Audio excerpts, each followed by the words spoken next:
Yun mga brother, PMS muna tayo ng ating kabayo. So palit muna tayo ng air filter.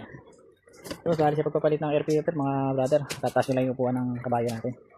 Tataas, tapos dito tatanggalin natin yung mga pin. May pin yan dito, saka dito sa likod. Ayan dito. Bali 4 na pin. Tulong lang naman natin, ipupush lang. Ayan, pupush lang. Dito, mga 4 na pin.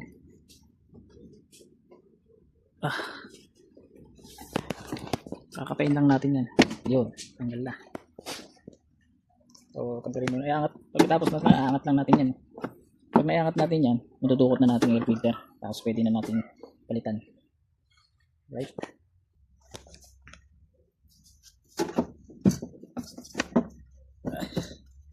Angat lang natin.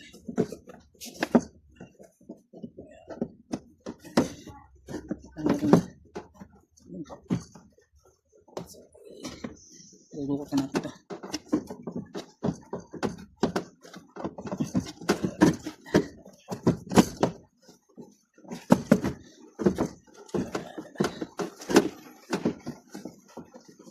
Yun.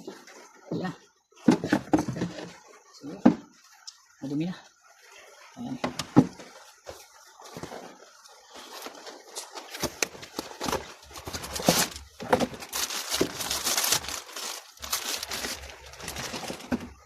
Yung guma natin brother, oh. Ayan. Tapos ito naman yung bago. Compare natin. Napakalayo rin yung diferensya, no? Sobrang puti ng bago. Sa pagkakabit nito mga brother, ganun lang din ang proseso.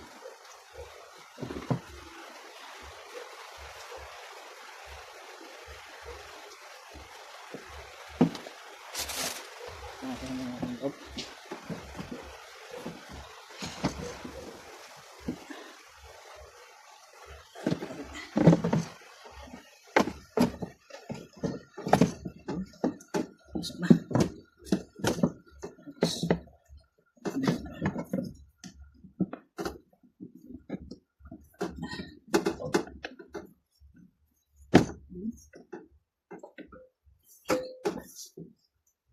Ilak lang natin yung pin ulit.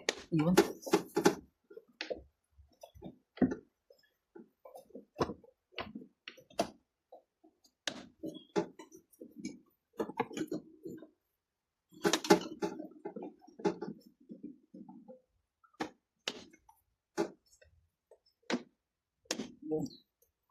So, okay na mga brother, nakabitan natin to.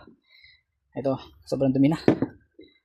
Nakaka-apekto rin kasi ito mga brother sa hatak pag sobrang dumi na, tsaka sa consumption ng diesel pag masyado naman dumi, hindi na siya nakaka-penetrate yung hangin. Kaya importante nagpapalit tayo nito every change oil, o kaya every 10,000 km. Ito 10,000 km to, ganyan nakadumi. So next naman mga brother, change oil naman tayo.